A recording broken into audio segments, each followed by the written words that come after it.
ভারতের দেরাদুনের স্পোর্টস কমপ্লেক্সকে কয়দিন আগেও দক্ষিণ এশিয়ার সবচেয়ে বড় হিসেবে বিবেচনা করা হতো।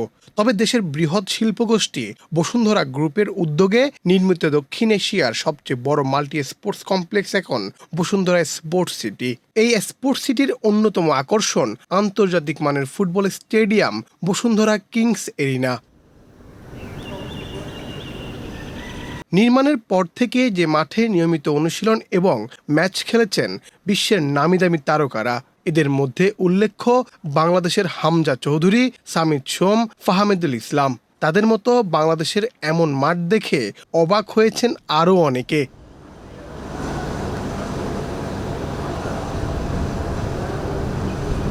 এদিকে বসুন্ধরা কিংস এরিনার পরিধি বাড়াচ্ছে কর্তৃপক্ষ। অক্টোবরে শুরু হবে ফুটবলের নতুন মৌসুম। এর আগে কাজ শেষ করা হবে আসন সংখ্যা বাড়ানো সহ পরিবর্ধনের কাজ। আন্তর্জাতিক স্টেডিয়ামের সকল সুযোগ সুবিধা বিদ্যমান এই স্টেডিয়ামে।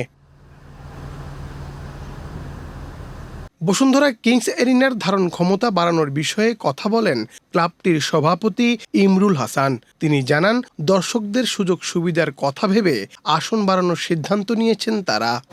আমাদের পরিকল্পনা আছে যে আপনারা দেখছেন পূব দিকের গ্যালারিটাকে দোতলাতে পরিণত করা এবং দক্ষিণ দিকে যে পাশটা আছে সে পাশে কিছু গ্যালারি তৈরি করা এবং তারপরেই বাকি 3 দিকে আমরা ক্যানোপির কাজ করব।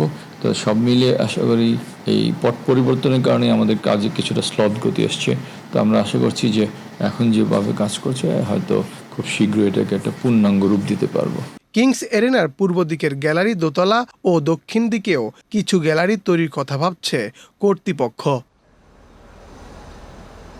মুন্না চন্দ্র দাস, বাংলাদেশ প্রতিদিন।